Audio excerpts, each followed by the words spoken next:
Since the verdict in the George Zimmerman trial, we've heard calls for a better discussion of race relations in Central Florida. So today, we'll tackle issues of race, culture, and perception head-on with my guest, Kendall Moore, a political consultant, attorney, and former Rockledge City Councilman. As a strategist, Moore understands the role of race in politics as well as anyone I know in Brevard. His own family tragedy has given him insight on the justice system and the emotions in play after a shooting. As an African-American father, he tells me, he must coach his own child to navigate a world of suspicion and prejudice. Also, Kendall's work as a political strategist has given him special insight on a local gaming referendum, races for county office, and the prospects for another school tax proposal. I also asked him about those issues today. Let's watch and learn more about our community. Kendall, among the political consultants and others in Brevard, you probably have one of the most experienced minds when it comes to the role of race in local politics. What do you make of how race might affect perceptions of the outcome in the George Zimmerman trial? You know, certainly, as we were saying before, Matt, what's transpiring with that case doesn't matter whether you're a Trayvon Martin fan or a George Zimmerman fan. I think what we take forward from that is the issues that have been raised, not only in our community, but across the country. Certainly race is always an issue, but when sentinel moments in our history come up like this, it brings that elephant that's always in the room to the forefront.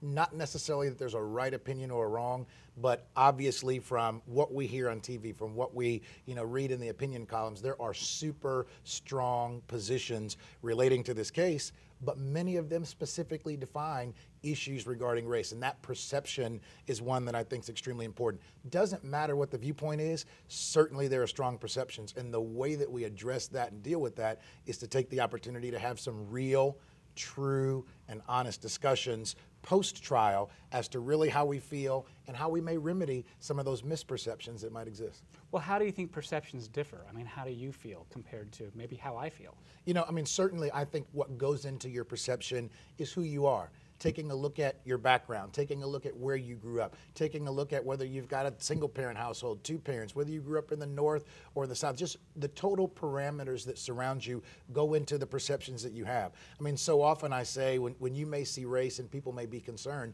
it may not be out of the hate in someone's heart directly, it may be out of the misunderstanding and misperception that they have of the things that drive them. How many times have they had an opportunity to have a confrontation or a discussion or something with another race to actually talk about some of those specific details that may concern them?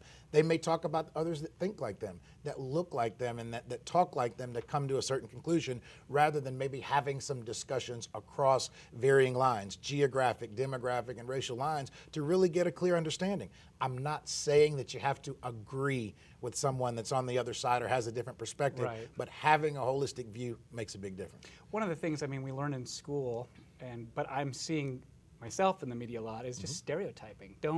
Be careful not to stereotype others, especially when it comes to race. I mean, have you seen that? I mean, I think it exists across the board. If you look at this particular trial, you've heard many versions of who is Trayvon Martin. You've heard many versions of who is George Zimmerman. Right. And I would tell you that many of them are incorrect and based largely on perceptions and stereotypes as opposed to the facts. And why is that? Many times we're making these judgments, Matt, and we don't even know what the underlying facts are. We don't know the true history. We don't know the true, how that person grew up or what issues may have contributed to the person that they are today. And when we get little snips or little pieces, or we look at maybe one characteristic of that person, age, race, dress, or something of that, and we draw very large-scale conclusions about who that person may be, what they think, and what they believe, based on how we can relate that to our past. And so I think it really requires us to have a very deep, and I'm going to use this word, honest dialogue about how we feel. If I want you to talk to me honestly, I can't get upset about how you feel, but I hope something I share with you and something you share with me can expand your horizon a bit and maybe do away with what we call this broad perception that may not be based on true fact and give you a real understanding of what I think, what I feel, and vice versa. I want to read you a paragraph from one of our syndicated columnists, Eugene Robinson, who was trying to put into words why black people might have a different perception and be upset about the results in the Trayvon Martin, George Zimmerman case. He writes, quote, "Black boys in this country are not allowed to be children. They are assumed to be men and full of menace. If anyone wonders why African Americans feel so passionately about this case, it's because we know that our 17-year-old sons are boys, not men. We know how frightened our sons would be walking home alone on a rainy night and realizing that they were being followed. We know how torn they would be between a child's fear and a child's immature idea of manly behavior." What do you make of that? You know, Matt, it's real, and I think you heard the president say it the other day. I have an 11-year-old son, and in essence, that could be my son. And so to have the discussion surrounding this trial with my 11-year-old, he's exposed to it every day out there on the street. He's exposed to it on TV. He's exposed to it in the press. And so to sit down and have a real, honest conversation with him and try to bring about an understanding, I think has really not only expanded his horizons, but expanded mine. And what I know is this. You talked about perception a second ago. The person that he is, the parents that he has, and the things that he's been taught may not be perceived if he's walking down the street dressed in a particular way, being a part of the racial demographic that he is. He could be perceived in a very and vastly different way. And so that's something that, as an African American parent, I had to help my child understand. Yes, son, you know who you are. You know what you think and you know what you believe, but there's also an issue out there regarding how you must be or how you might be perceived. And fortunately or unfortunately, he has to deal with the totality of those circumstances. You know, Eugene Robinson talks about, you know, you run this fear that you don't want to train your child that they grow up with some kind of protectionist philosophy that I really can't be a child because I always got to be extra careful. We can debate about what's right and what's fair, but I've got to train my child in what's real. And the reality of the fact is perceptions could lead potentially to a dangerous situation. We leave it to the jury and to the others in this case to decide what the outcome is and what people have rights to do. But where we go from here, if I didn't go home as an African-American parent of an African-American young man who could find himself in a similar situation, to train him and make him think through what could happen as a result of perception, I don't think I'd be doing my job as a parent. So does that mean that, you know, you've watched a trial like this, you've seen the reaction to it, you've seen people who believe that George Zimmerman was innocent saying, well, Trayvon Martin, he was a thug. Look at his Facebook pages. Look at what he was wearing. Look at, you know, how he talked. I don't know. He must have done something to put himself in that position and deserve it. Do you wind up coaching your own child to not dress a certain way then? Not walk through the neighborhood, your neighborhood, in the evening? I mean, what do you tell them? You know, what you're really coaching him on is more about what's on the inside than the outside. It's not necessarily about what you wear, but if I didn't train him to understand that what he wore may impact the perception of what someone thinks that he is. And that's really where it is, that to teach and train young men how to think. The thought process is the commodity, I think, that's got the greatest value. You could change your clothes, you could say, don't walk in this place or that place, but at the end of the day, there's a real world out there that everyone, young, old, black, white, rich, poor, male, female, must confront. And so I've taken the perspective to train my children in the most holistic way possible. Some things based on clear reality, others based on perception. Some even believed on beliefs that were widely held by people that may look like you or not look like you, that existed long before you were ever born. But they directly may impact you at some point. So not giving them that holistic perspective gives him a lesser chance to succeed in a world like we have today. We are here in the same judicial district as that whole drama played out. There were accusations about what the police did or didn't do, whether or not they were responsive enough to the Martin family, or how they treated the participants in that case. In 2009, your own brother was murdered in a home break-in. How would you characterize the response of the police and the state attorney's office here in the 18th Judicial District? You know, certainly in my case in particular, I mean, I certainly have great kudos and thanks and thought processes for everything that law enforcement was able to do relative to my particular case. That being considered, although a different one, just like we discussed a minute ago about African Americans, law enforcement has its own issues related to perception that it has to address. There may be someone on the street that has a confrontation with law enforcement, and when they see a law enforcement officer, their perception may be, thank you, the cavalry is here to help. There may be a different person with a different background and a different thought process, that when law enforcement shows up, it may be, oh my gosh, what did I do? I've got to put my hands up and be very, very careful because something sinister may happen to me. That all depends on perception. The one thing that I can say relating to this case, I mean, certainly law enforcement, whether it be state attorneys or, your traditional police law enforcement, they certainly have a job to do. One of the things specifically that we've heard over and over relating to this case is the opportunity for what I call communication and concern. Certainly law enforcement goes through a process called an investigation. It's not an emotional process. That should be a very technical process. But during that time, especially when you have a victim and the victim on the other side includes loss of life, the necessity for communication and concern can help to alleviate the misperceptions along the way. Are they really doing everything that they could? Did they follow the right process? Did they? You can't try to influence their investigation. They've got a job to do. But on the outside, you've got victims and people that are suffering through the situations that they're investigating. So the opportunity to show some concern. I'm concerned about what took place, and we're going to do everything that we can to investigate that, and communicating that not only to the victims, but to the community as a whole, hoping that they would respect the process enough to wait until the time and opportunity presents itself where the outcome of the investigation can be given. Now, everyone may not always agree with the outcome, but certainly what I think that they may be able to do to help is to show that concern, to communicate and ask for the time and opportunity to do their job until such time as they can come forward with the complete results of an investigation. Do you feel like the Moore family was treated fairly throughout that case? I mean, certainly I do. I mean, on my side, I may view it a bit differently.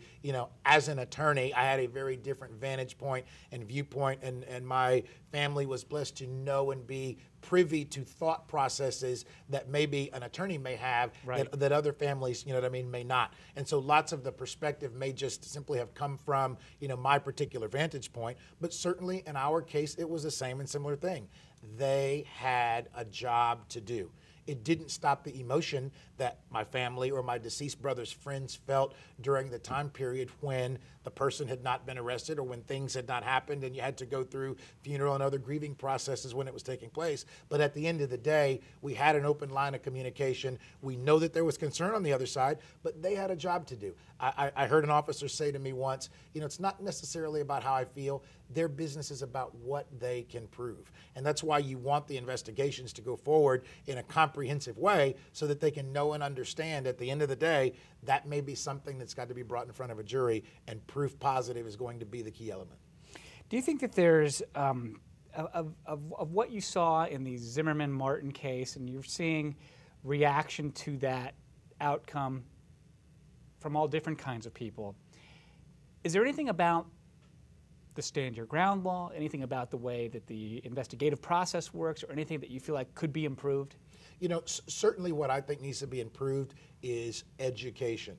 More than anything that I've heard from the date of this incident, the date of the beginning of the trial, and the date of the verdict is the number of people that don't fully appreciate and understand what stand your ground actually means. And I think one of the things you and I discussed previously, that there were pastors in this community the other day who had a vigil related to, first, we need to heal. There's so much tension going on in the community, and you even heard it from Trayvon Martin's parents. If you've got to show a way of protest, they said, hey, we're not stopping that. But it doesn't mean violence. It doesn't mean, crazy out of character activity. What it means is, what can we do in the memory and legacy of their son that makes a difference? And I think one of those things is, I don't care whether you are a supporter or you are an opponent, understanding what stand your ground actually means. And hopefully, many of the criminal lawyers and state attorneys and law enforcement in the community will come together to help educate the community of all races, of all socioeconomic conditions, and everyone, so that there's a very, very clear understanding of what that law means. All right, well, I'll try to get in touch with some of those people who could do that educating, get them on the program here, and see if we can't share some insight and information with people out in the community. Absolutely. Let's talk a little bit about an issue that you worked on as a political consultant, and that was the referendum that would allow slot machines. Correct. Here in Brevard County at the Melbourne Greyhound Park. That project seems to be kind of in limbo right now. Explain. You know, certainly, historically speaking, Matt, there were scenarios where the referendum, very similar to what we had here in Brevard, was coupled with legislative action to allow slot machine gaming in other areas around the state of Florida. The referendum that went forward here was not tied to a particular legislative action. In fact, after the referendum had been planned, the legislature took the opportunity to say that they were going to take a couple of years to address gaming as a whole, not just slot machines at a particular location or particular locations at pari-mutuels or others around the state. And I think that locally here, Melbourne Greyhound Park took the opportunity to say that they would take a step back and wait to see what comprehensive gaming legislation would come out of the legislature. Now, because the referendum apparatus had already started, right, and there is at least a chance in the future that the referendum may be necessary on this issue, I think personally one of the benefits and politically that I would state to you, there is not a question anymore as to what people in Brevard County think and believe relative to slots at that particular location. It was an item that was specifically on the ballot in a very high turnout presidential election year, and the vote was in favor. And so even if in the future, whether it be for the particular purpose of the legal necessity associated with legislative authority and a referendum, or if it's simply one where the legislature is looking to say what communities have specifically said that it would be okay to have this specific type of gaming at this location, Brevard can say for certain that they've already been tested with that question, and the Melbourne Greyhounds Park specifically had a positive result. So as I understand it, there's a very formal process that, under current law, Correct. not the one that's going to be rewritten, for allowing slot machines at a place like that. First you have to have the bill passed. Correct. Then you have to have the referendum. But because they decided to not pass a bill and go back and study all of gaming, that just the sequence was thrown, they could potentially, it sounds like, rewrite a law that enables some of the jurisdictions like Brevard to be grandfathered in if they've already had the referendum. Does that seem like it's a possibility to you? Certainly there are legal consequences, as you said, of the ordering of the process. We really don't know what's going to come out of the legislature, but to be able to have that referendum already on the books, that would be an asset that it would be hard to pass up, regardless of if they have to go back or if there may be another mechanism for the approval that might be created with this legislation. So at the end of the day, there are two things, as I said. One, for the legislative process, but two, it really helps you to understand specifically what people think about that issue in Brevard. Had it not passed, it would have been a different outcome. But certainly you got a positive result, which I would hope would speak to the legislature regarding what Brevard County thinks relative to slot machines at that location. Let's talk about an issue that we have both followed, and that is a dispute that came up over the issue of school closures between Brevard County commissioners and school board members over whether or not they were cooperating enough, whether or not the county should release impact fee dollars. Are we healing here? Are we going to be seeing the county and school board at odds through the next year or two? What do you think? You know, I think you brought up the issue, and I've always said to my friends and colleagues on both sides that the one positive we can draw is that regardless of how you felt, everyone was fighting for the kids. Whether it was, I believe this school should be opened or closed, whether it was for that impact fee, everyone in their heart believed that they were fighting for what they believed was the greater portion or betterment for the kids in their particular area, jurisdiction, count, or this entire county. Maybe someone on the county commission says, I want a school opened in my particular area because it helps with economic development, there's schools closer to home, and a variety of things. And certainly school board members made it very plain and clear from their vantage point that due to budget constraints and others, that for the provision across this entire county for educating the students, that they thought there was a necessity to have these closures.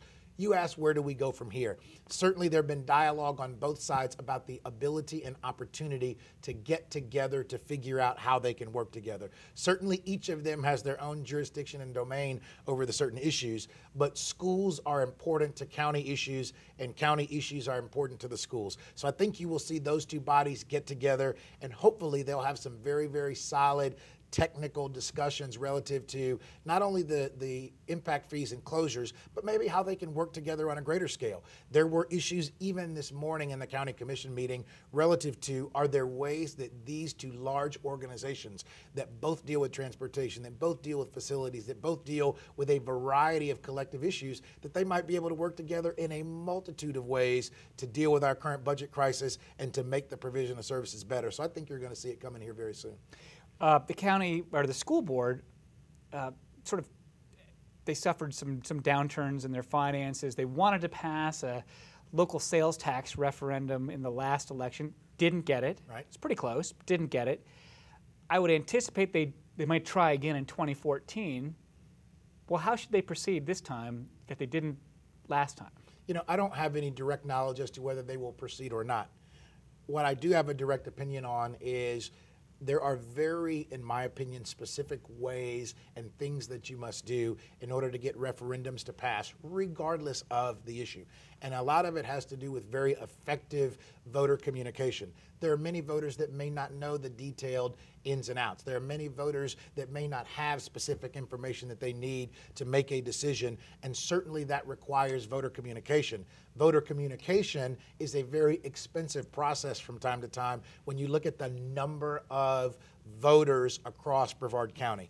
Historically, if we look, around this county or around the state, what traditionally might happen is it could be driven by the teachers union or a teacher-driven organization or even a business community organization that says, I believe that that's an important issue, and therefore you could see a political entity arise to do the fundraising and quote-unquote campaigning for the purposes of informing voters and hopefully convincing them that would be a positive issue. Certainly sometimes the second time around is a tougher to do because you've got the baggage of round one. But I believe with a very comprehensive effort to inform voters as to the need and necessity of why, and proving that you've been a good steward of the money in the past, that they may have an opportunity to raise some funds in the future. There's also, as you know, just this global idea. Do we cut our way to it, or do we need increases in revenue to get there, or maybe a combination of both? And as they communicate to voters, if they choose to go in that direction, I think that's going to be a key issue for them to overcome.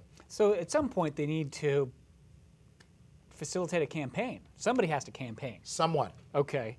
Not necessarily the school board, but like you said, a potential political action committee. Correct. Not just a fund, but an actual group of people that do it, or the teachers union or somebody like that. Right. I mean, I think at the end of the day, regardless of the issue, schools, EELs, land, taxes, you name it, at the end of the day, I believe to be successful that you need to communicate with the voters in a repetitive and comprehensive way to bring out an understanding as to why this would be a positive issue. And if you can do that effectively, you can win. Superintendent Brian Bingley is trying to improve communication. He has brought together some kind of a business council, or I forgot what he called it, a reference group, some kind of secretive outfit of folks who are going to advise them on stuff. They're having community conversations with stakeholders. Is this the kind of communication that helps? Well, when I talked about communication previously, I meant public communication to the much broader audience.